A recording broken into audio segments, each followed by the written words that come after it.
জীবিত নেবে না আমাকেও শহর, মরলে নেবে তো প্রিয় কলকাতা। জীবিত থাকাকালীনই আমি কলকাতায় আসতে পেরেছি। 18 বছর কেটে গেছে। 18 বছর পর ঘরে ফেরা আমাদের সবার প্রিয় তাসলিমা নাসরিনের। আমি এবং আমার সহকর্মী সুদীপ্ত প্রথম কথা বলে যখন আমরা এই খবরটা পাই, আমাদের কাছে অনেক বড় পাওয়া। তাসলিমাদি এসে পৌঁছেছে। দিদি, আজকে আমাদের কাছে অনেক বড় পাওয়া। আপনার ফিরে আসা কেমন লাগছে? আমার তো খুবই ভালো লাগছে, এটা বিশ্বাসই করতে পারছি না যে আমি এখন কলকাতায়। কারণ যখন 2007 সালে আমাকে বের করে দেওয়া হয়েছিল, আমি ভেবেছিলাম প্রথম দিকে যদি হয়তো সম্ভব হবে, কলকাতা প্রগতিশীল মানুষের শহর, নিশ্চয়ই আমি ফিরে যেতে পারবো। কিন্তু তারপর যত বছর গেছে আমার মনে হয়েছে না, আমি হয়তো আর কোনোদিন ফিরে যেতে পারবো না। তবে Osman Mallick secular trust, secular mission অর্গানাইজেশনের একজন, উনি আমাকে ইনভাইট করেছেন এবং তিনি ব্যবস্থা করেছেন সরকারের কাছে বলে যে আমার জন্য সিকিউরিটির, নিরাপত্তার ব্যবস্থা তো হয়ে গেল।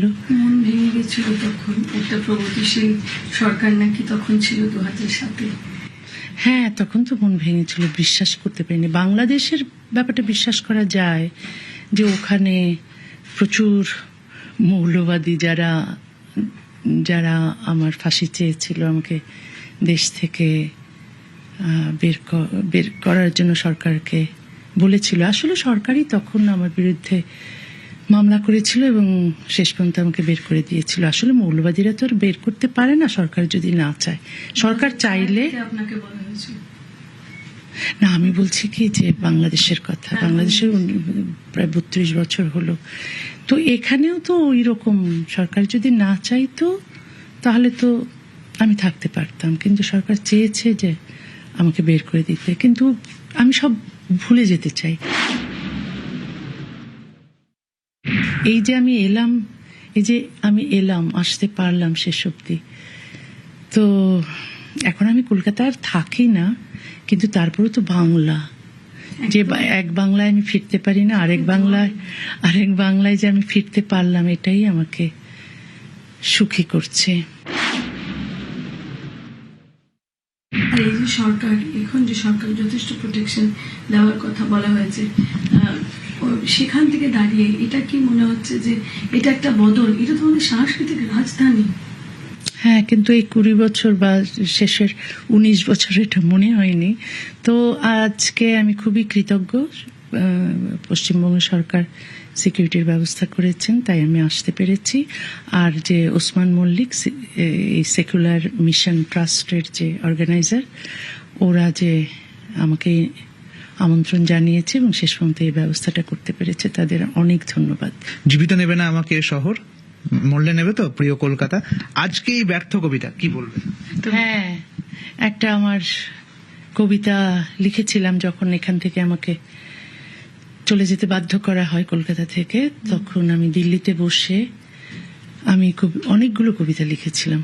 তো এর মধ্যে এটা একটা প্রশ্ন যে মরণোত্তর দেহদান ওখানেই করেছি, মানে মরে গেলে লাশ রেখে এসো ওখানে কলকাতায়। জীবিত নেবে না আমাকেও শহর, মরলে নেবে তো প্রিয় কলকাতা। হ্যাঁ, ওই যে প্রশ্নটা করেছিলাম, এর উত্তর আমি পেয়ে গেছি। আসলে জীবিত থাকাকালীনই আমি কলকাতায় আসতে পেরেছি। এটা একটা খুব বড়, এবং আপনার বেরান, মানে সেই পরের দিনে সেই যে কষ্টটা, আমি তখন একদম কাব রিপোর্টার যাকে বলেছিলাম, ওই কষ্টগুলো থেকে তো সত্যি আজকে একটা আমাদের সবার পাওয়ার দিন। কলকাতাকে কি বলতে চান? কলকাতা তো আমাকে 19 বছর ফিরিয়ে দিতে পারবে না, কিন্তু তারপরও আমি কলকাতা যে শেষ পর্যন্ত আমাকে আসতে দিয়েছে, এখানে ফিরতে দিয়েছে, তার জন্য কলকাতাকে ধন্যবাদ।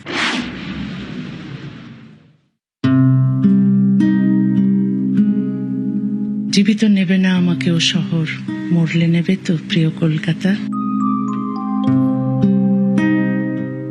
জীবিত থাকাকালীনই আমি কলকাতায় আসতে পেরেছি।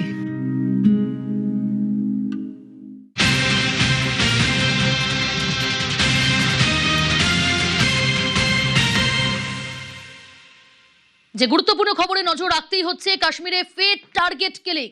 কুলগামে টার্গেট কিলিং, নাম পরিচয় জেনে পরিযায়ী শ্রমিক খুন।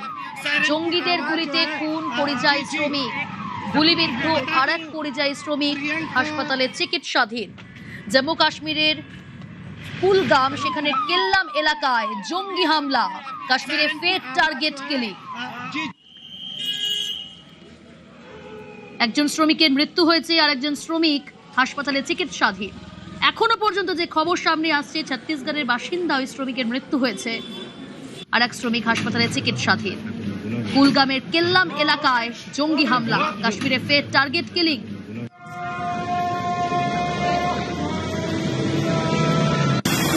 এখানে চিরুনি তল্লাশি চলছে, সার্চ অপারেশন জারি রয়েছে। বিভিন্ন সিসি ক্যামেরা ফুটেজ দেখা হচ্ছে তদন্তকারীদের তরফ থেকে।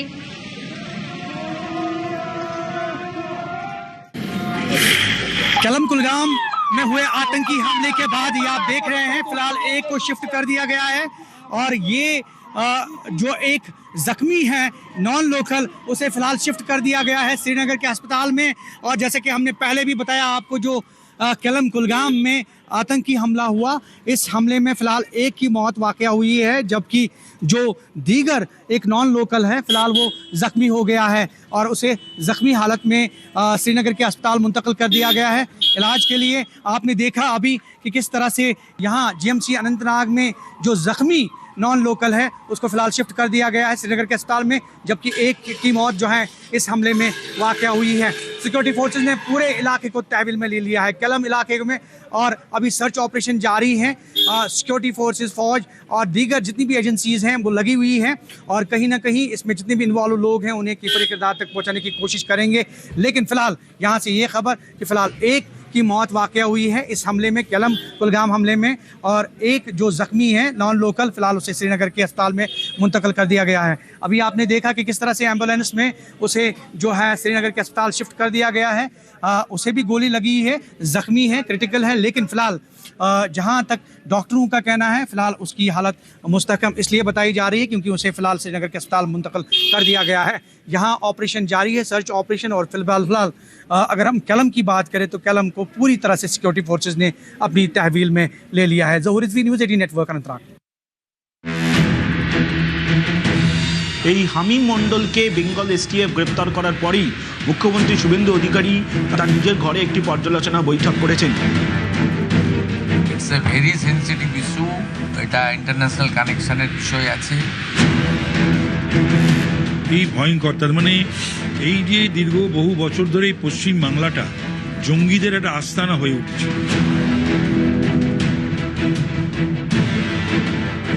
তৃণমূল জমানায় যেটা সেটা হচ্ছে র্যাডিক্যালাইজেশন, ধর্মান্ধ মৌলবাদীদের সংখ্যা। বিভিন্ন জায়গায় শিশু মনে বিদ্বেষের বিষ, দেশ বিরোধিতার বিষ, হিন্দু বিদ্বেষের বিষ ঢুকিয়ে দেওয়া। এই পশ্চিম বাংলা জেহাদিদের সব থেকে সেফ প্লেস ছিল। আওয়ার এমওএস উমেশ রাই অলসো এই স্ক্যানারের মধ্যে ছিল, বাকিটা আমি বলছি। It's a very sensitive issue. এরা দাবা করছে যে তারা নাকি সিএম কে মেরে দেবে, তার সহযোগীকে মেরেছিল, আমাকে থ্রেট করেছে। আমরা এটা সার্বজনিকভাবে বলিনি, কিন্তু আমরা এর বিরুদ্ধে আমাদের পুলিশ প্রশাসন লেগেছিল।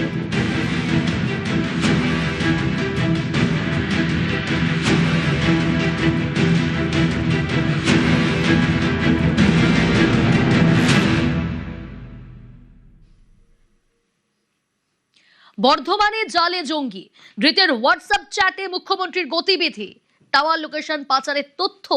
বর্ধমানের অভিজাত আবাসন থেকে ধৃত জঙ্গি হামিম মণ্ডলের ডিজিটাল এভিডেন্সে চাঞ্চল্যকর তথ্য মিলেছে বলে দাবি বেঙ্গল এসটিএফ এর।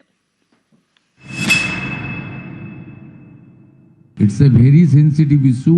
এটা ইন্টারন্যাশনাল কানেকশনের বিষয় আছে, ন্যাশনাল সেফটি সিকিউরিটির বিষয় রয়েছে। এসটিএফ ডিটেলসে বলবে, ওদের এখনো অনেক কিছু জানা বোঝা বাকি রয়েছে।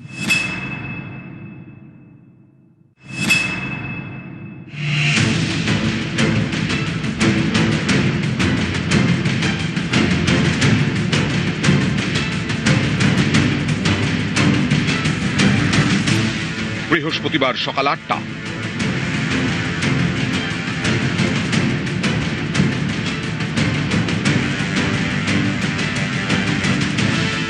পূর্ব বর্ধমানের নবাবহাটের রেনেসা টাউনশিপের জিম থেকে বেঙ্গল এসটিএফ এর জালে জঙ্গি। গ্রেফতার জঙ্গি হামিম মণ্ডল। তদন্তকারীদের নজরে হামিমের হোয়াটসঅ্যাপ চ্যাট। এসটিএফ এর দাবি,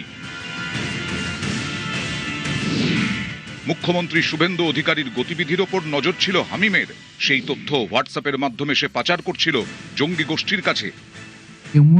উমেশ রাই অলসো এই স্ক্যানারের মধ্যে ছিল, বাকিটা আমি বলছি না।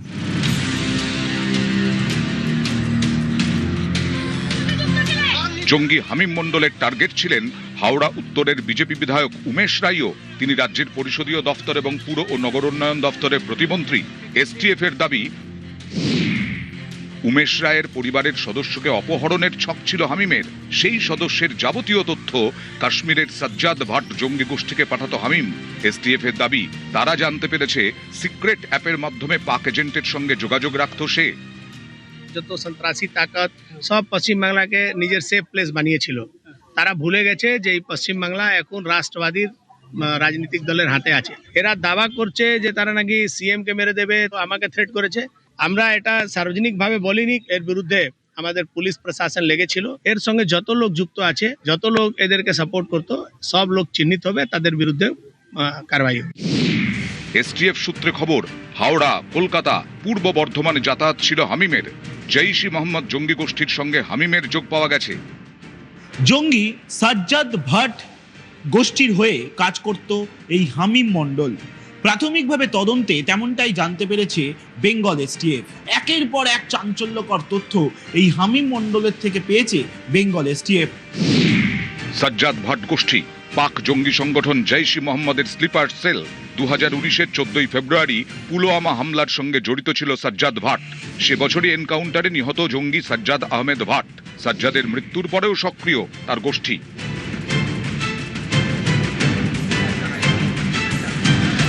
পূর্ব বর্ধমানের মন্তেশ্বরে হামিম মণ্ডলের গ্রামের বাড়ি।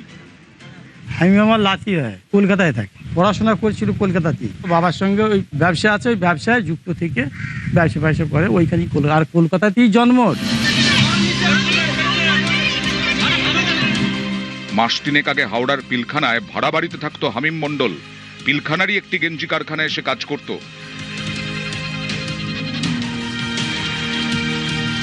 এটা বর্ধমানের রেনেসা টাউনশিপ। মাস তিনেক আগে এই অভিজাত আবাসনে ফ্ল্যাট ভাড়া নিয়ে পরিবারের সঙ্গে থাকা শুরু করে হামিম মণ্ডল।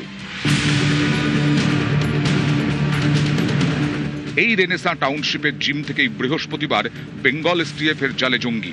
তার সাকরেদদের খুঁজে এসটিএফ। সোমরাজ বন্দ্যোপাধ্যায়, শরদিন্দু ঘোষ এবং নবকুমার রায়, নিউজ 18 বাংলা।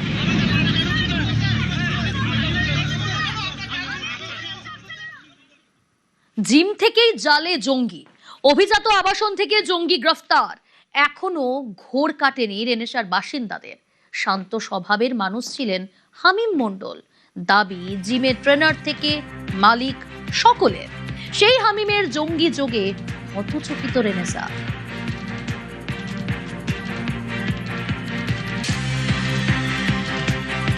কি করে বুঝবো কে কি করছে না করছে, মানে আমার এই বিষয়ে কোনো ইয়ে নেই, আমি কিছু জানি না। ও মর্নিং আসতো, আমি চিনিও না, আমি ওর সাথে কোনোদিন দেখাও হয়নি। তাহলে একই জিমে, এই জিমেই একজন, খারাপ লাগছে যে এরকম একজন থাকতো, মানে এই টাইপের ট্রেডিস্ট বলা হচ্ছে ওকে, যদিও আমি জানি না ওকে। তো শুনে একটু অড ফিল হচ্ছে আর কি, আর কিছু না।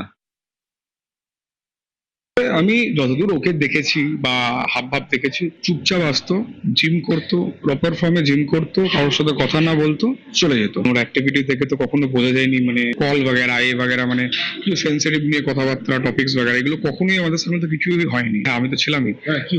তো ব্যাপারটা হলো যে এখানে আমি আর একজন ম্যাডাম ছিলাম, এখানে ট্রেডমিল আর কি ওয়াক করছিলাম। তো ওয়াক করতে দেখলাম 4-5 জন এলো, আধিকারিকরা এলো, সিভিল ড্রেসে এলো, যে অবভিয়াসলি বুঝতে পারিনি। আমি গিয়ে জিজ্ঞেস করলাম, স্যার আপনাদের কি অ্যাডমিশন বগেরা এসব নিয়ে কিছু জিজ্ঞেসপত্র আছে? বলছেন না, আমাদের অ্যাডমিশন এসব নিয়ে জিজ্ঞেসপত্র নেই, আপনার নাম বলুন। জিমের ট্রেনার দিয়ে বলছে যে এখানে হামিদ মন্ডল বলে কে আছে? যেহেতু আমি ওর নাম জানতাম, আমি বলতাম, আমি ওকে জাস্ট ওর দিকে পয়েন্ট আউট করলাম যে ওই ছেলেটার নাম হামিদ মন্ডল।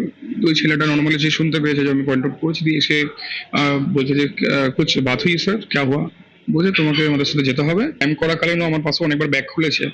একটা ব্যাগের মধ্যে কখনোই ওরকম কিছু ছিল না, একটা জুতো, এক পার জুতো, একটা টাওয়েল, জিমের সরঞ্জাম ওগুলো ছিল, মানে আলাদাভাবে কিছু ছিল না। না বাংলা ভাষাতে কথা বলতেন, একদম প্রপার হিন্দি ভাষা যেটা, সেই হিন্দি ভাষাতেই কথা বলতো। কখনো মনে হয়নি যে হিন্দি ভাষা বলতে বলতে কখনো ফ্লাকচুয়েট করছে, খুব ফ্লুয়েন্টলি হিন্দি বলতো।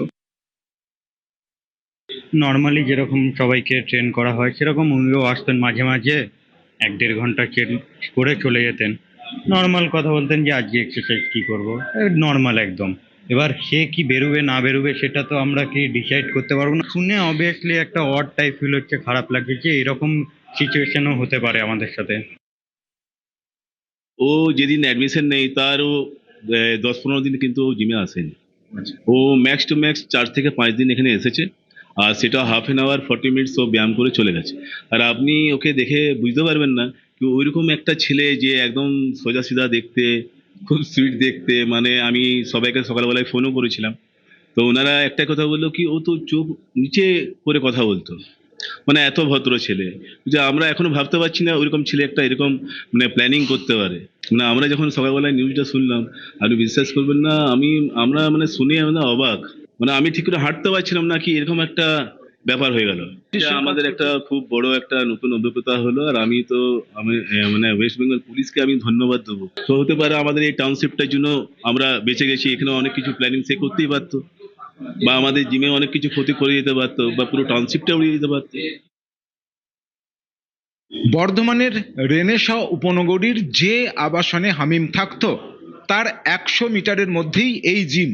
আর সে বর্ধমানে থাকলে নিয়মিত এই জিমে আসতো এবং শারীরিক কসরত করত। এবং এই যে জিমের যে অংশ, এইখানেই গতকাল সে জিম করছিল। এবং সেই সময়ই বলা যায় যে বেঙ্গল অ্যান্টি টেরোরিস্ট স্কোয়াড তারা এখানে আসে এবং এখান থেকেই তাকে গ্রেপ্তার করা হয়। এবং এই যে ঘটনা, এই জিমে সে নিয়মিত আসতো এবং সে হিন্দিতে কথা বলতেই বেশি স্বচ্ছন্দ বোধ করতো এবং সাধারণত হিন্দিতেই কথা বলতো, এমনটাই জানাচ্ছেন এখানের ট্রেনার থেকে শুরু করে তার সঙ্গে যারা জিম করতো তারা সকলে। এবং সকলেই তাজ্জব যে এই হেন হামিম যে বলা যায় যে নিষ্ঠার সঙ্গে এখানে শারীরিক কসরত করত, সেই হামিম একেবারে পাক গুপ্তচর সংস্থার একটা এজেন্ট হিসাবে কাজ করত, তাদের নিয়মিত তথ্য সরবরাহ করত এবং জঙ্গি সন্দেহে তাকে গ্রেপ্তার করা হয়েছে। এই যে তার কার্যকলাপ, এই কথা শুনে স্বাভাবিকভাবেই তাজ্জব এই জিমের সঙ্গে যুক্ত ট্রেনার থেকে শুরু করে তার সঙ্গে যারা শারীরিক কসরত করত তারা সকলেই। ক্যামেরায় সন্দীপ পালের সঙ্গে শরদিন্দু ঘোষ, নিউজ 18 বাংলা, বর্ধমান। এগরা হাসপাতালে সুপারকে ধমক স্বাস্থ্যমন্ত্রীর। রাতে এগরা হাসপাতাল পরিদর্শনে মন্ত্রী। এগরা সুপার স্পেশালিটি হাসপাতাল নিয়ে ক্ষোভ, পরিষেবা নিয়ে ক্ষুব্ধ মন্ত্রী শারদ মুখোপাধ্যায়। এই গ্রুপটা আছে, সেটা তো ঠিক আছে, একটাই কাজ। কটা অ্যাম্বুলেন্স আছে আপনার? আপনি এখনই একটা অ্যাম্বুলেন্স পটাশপুরে পাঠাবেন, ওখানেই থাকবেন। পটাশপুরের বিএমওইচকে ফোন করুন, একটা অ্যাম্বুলেন্স এখনই পটাশপুরে পাঠাবেন। আরেকটা হচ্ছে ভগবানপুরে অ্যাম্বুলেন্স আছে কিনা জিজ্ঞেস করুন। 2টো অ্যাম্বুলেন্স এক্ষুনি পাঠাবো ওখান থেকে, ওখানেই কাজ করবো ওরা। এদের এখানে কিছু দিয়ে লাভ নেই, এই টিম টোটাল ওয়ার্ক। এই 6খানা অ্যাম্বুলেন্স এখানে কি করতে রেখেছেন? কোন পেশেন্ট রেফার করেন? কোন এখানে পরিষেবা দেওয়ার নাম নেই, রেফার করেন মানে এই হাসপাতালের অবস্থা, এটা ইমার্জেন্সি নেই। রাতেই এগরা সুপার স্পেশালিটি হাসপাতালে স্বাস্থ্যমন্ত্রী শারদ মুখোপাধ্যায় সুপার ও অ্যাসিস্ট্যান্ট সুপারকে ধমক মন্ত্রীর। আগুন ধরে এভাবে লোকে বেরোবে না, ধাক্কা কেটে গেছে কি বললেন? দরজা খুলছে কোথায়? মানতে বুদ্ধি একে বলে, মানতে বুদ্ধি। শুনুন, আপনার ক্যান্সার পেশেন্টের ফোন আছে, অ্যাডমিশন করা আর আমরা জানি কি করা। আপনাদের বাক্স প্যাটার বেঁধে নাই, কালকে থেকে তো সাসপেন্ড। নন মেডিকেল সুপারের কোনো রুল নেই, দুটো নন মেডিকেল সুপার কালকে থেকে সাসপেন্ড হবে, দিয়ে আমার রিপোর্ট পাঠাবে, আমি তারপর যা ব্যবস্থা নেওয়া। এদিকে দেখা, ওদিকে দেখা, চুক্তি এটা ভাঙা, এই দরজা চলছে না।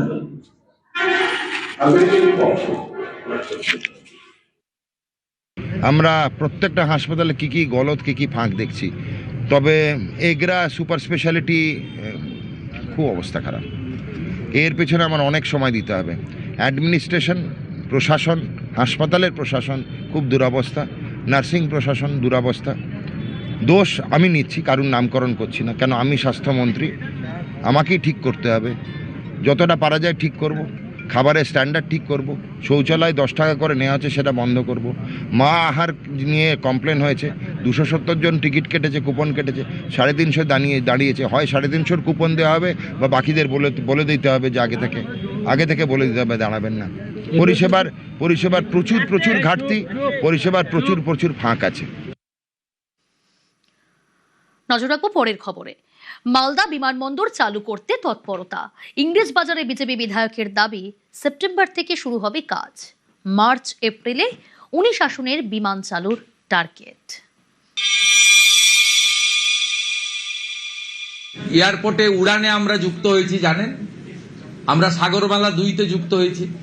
উড়ানে আমরা পুরুলিয়া ঝররা এয়ারপোর্টকে নতুন করে করব, মালদা আর বালুরঘাটকে কমপ্লিট করব।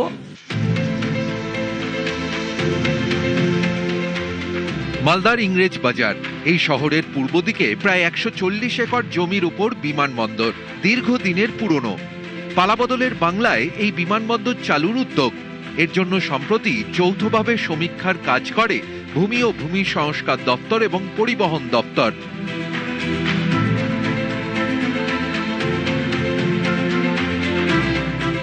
ইংরেজ বাজারের বিজেপি বিধায়ক অম্লান ভাদুরীর দাবি, সেপ্টেম্বর থেকে শুরু হবে বিমানবন্দরের কাজ। মার্চ এপ্রিলে 19 আসনের বিমান পরিষেবা চালুর টার্গেট। আমাদের এখানে 19 সিটারের যে প্লেন, সেই প্লেন অনাসায় নামবে। আর এইটাতে যেটা আমাদের এই বিমানবন্দরের নিজস্ব জায়গা আছে, সেই জায়গাটাকে যদি 1 কিলোমিটার আমরা রানওয়েটাকে বাড়িয়ে নিই, তাহলে এখানে 72 সিটারের প্লেন নামবে। 72 সিটের প্লেন যদি আমরা নামাতে পারি, বা আপাতত 19 সিটের নামাতে পারি, তাহলে কিন্তু মালদার যে প্রয়োজনীয়তাটা সেটা কিন্তু অনেকটাই মিট আপ হয়ে যাবে। আমরা সেই প্রপোজাল রেখেছিলাম, সেই প্রপোজাল বাজেটে নেওয়া হয়েছে। আমরা সেপ্টেম্বরে যদি স্টার্ট করি, আমরা মার্চ এপ্রিলের মধ্যে এখানে বিমানবন্দর করে ফেলবো। একদিকে বাগডোগরা বিমানবন্দর 250 কিলোমিটার, আরেকদিকে দমদম বিমানবন্দর 350 কিলোমিটার, মাঝে মালদা। তাই মালদায় বিমানবন্দর চালুর দাবি দীর্ঘদিনের। তৃণমূল জামানায় শুধুমাত্র রানওয়ের কাজ হয়েছে। রাজ্যে পালাবদলের পর এই বিমানবন্দর চালুর উদ্যোগ। মালদার বাসিন্দাদের দাবি, বিমান পরিষেবা চালু হলে জেলায় পর্যটনে গতি আসবে, ব্যবসার ক্ষেত্রেও সুবিধা হবে। এই বিমানবন্দর আসার ফলে আমাদের বহু রকমের সুবিধা হতে পারে। আমাদের যারা ইন্ডাস্ট্রি করার জন্য বহু বাইরে থেকে চেষ্টা করছে যে মালদায় এসে ইন্ডাস্ট্রি করবে, তারা এরপরে ইন্ডাস্ট্রি করার জন্য এখানে আসতে পারে। প্লাস তার সঙ্গে সঙ্গে আমাদের এখানে পর্যটক, আমাদের আদিনা আছে, গৌড় আছে, তারপরে পান্ডুয়া আছে। এটাকে যদি আমরা সুন্দর করে প্যাকেজ করে যদি আমরা এটাকে ভালোভাবে মানুষের কাছে তুলে ধরতে পারি, তাহলে এটাও একটা আমাদের পর্যটক হিসাবে আমাদের এই জায়গাটাকে আমরা তুলতে পারবো। আজকে যদি কলকাতা থেকে বিমানবন্দর চালু হয় আমাদের মালদাতে, তাহলে ফ্লাইটে আসতে অনেক কম সময় লাগবে, এবং সময় কম লাগা জরুন অনেকে এসে তাড়াতাড়ি পৌঁছাতে পারবেন, তাড়াতাড়ি কাজ শেষ করে তাদের গন্তব্যস্থলে আবার ফেরত যেতে পারবেন। এতে তাড়াতাড়ি যেমন সময়টা বাঁচবে, তার সাথে সাথে ব্যবসারও সার্বিক উন্নয়নটা ঘটবে। তো আমাদের হোটেলিয়ার্স অ্যাসোসিয়েশন বলুন বা বণিক মহল বলুন, সমস্ত ব্যবসায়ীদের ক্ষেত্রেই এর একটা অপরিসীম গুরুত্ব থাকবে। বিমানবন্দর যদি চালু হয়, ব্যবসার মানও বাড়বে, তার সাথে সাথে লোকাল ইকোনমি ডেভেলপমেন্ট। মালদা বিমানবন্দরকে নিয়মিত চালু করতে চাইছে নতুন সরকার, আর তা হলে এই অঞ্চলের পর্যটন থেকে শিল্প বাণিজ্য, স্বাস্থ্য থেকে চিকিৎসা, নানা ক্ষেত্রেই নতুন দিশা পাওয়া যাবে। একই সঙ্গে হবে মালদার মানুষের স্বপ্ন পূরণ। ক্যামেরায় লিপেশ আল্লাহর সঙ্গে সেবক দেব শর্মা, নিউজ 18 বাংলা, মালদা। পালাবদলের বাংলায় ডাবল ইঞ্জিনের রেল তরতরি এগোচ্ছে 63টি রেল প্রকল্পের কাজ। কেন্দ্র রাজ্য সমন্বয় কেটেছে জমি জট। শ্রমিক ভট্টাচার্যের প্রশ্নের জবাবে জানালেন রেলমন্ত্রী অশ্বিনী বৈষ্ণব।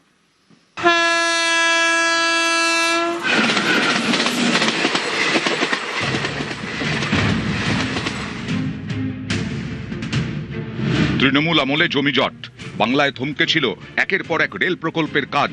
পালাবদলের সেই কাজে গতি, জোড়া ইঞ্জিনে ছুটছে রেল। রাজ্যসভার সাংসদ এবং বিজেপি রাজ্য সভাপতি শ্রমিক ভট্টাচার্যের করা প্রশ্নের জবাবে রেলমন্ত্রী অশ্বিনী বৈষ্ণব জানিয়েছেন, 2009 থেকে 2014 পর্যন্ত বাংলার জন্য রেল বাজেটে বরাদ্দ ছিল বছরে 4,380 কোটি টাকা। 2026-27 অর্থবর্ষে সেই বরাদ্দ প্রায় 3 গুণ বেড়ে হয়েছে 14,205 কোটি টাকা।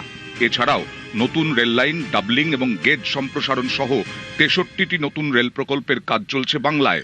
এর মধ্যে রয়েছে 1056 কিলোমিটার দীর্ঘ 14টি নতুন লাইন, বরাদ্দ 13,872 টাকা। এছাড়াও রাজ্যে চলছে 4টি গেজ কনভার্সনের কাজ। 1,201 কিলোমিটার লাইনে বরাদ্দ 3,676 কোটি টাকা। 10,401 কোটি টাকা খরচে চলছে 45টি লাইন দ্বিগুণ করার কাজ। বাংলার রেলে ডাবল ইঞ্জিনের গতি, তরতরিয়ে এগোচ্ছে রেল প্রকল্পের কাজ। ইতিমধ্যেই 25টি রেল প্রকল্পের কাজ শেষ হয়েছে। চলছে 36,651 কোটি টাকার আরও 21টি প্রকল্পের কাজ। পাশাপাশি রেলমন্ত্রী জানিয়েছেন, পালাবদলের বাংলায় কেটেছে জমিজট, কাঁধে কাঁধ মিলিয়ে কাজ করছে কেন্দ্র রাজ্য। পালাবদলের পর জমিজট কাটায় গতি এসেছে।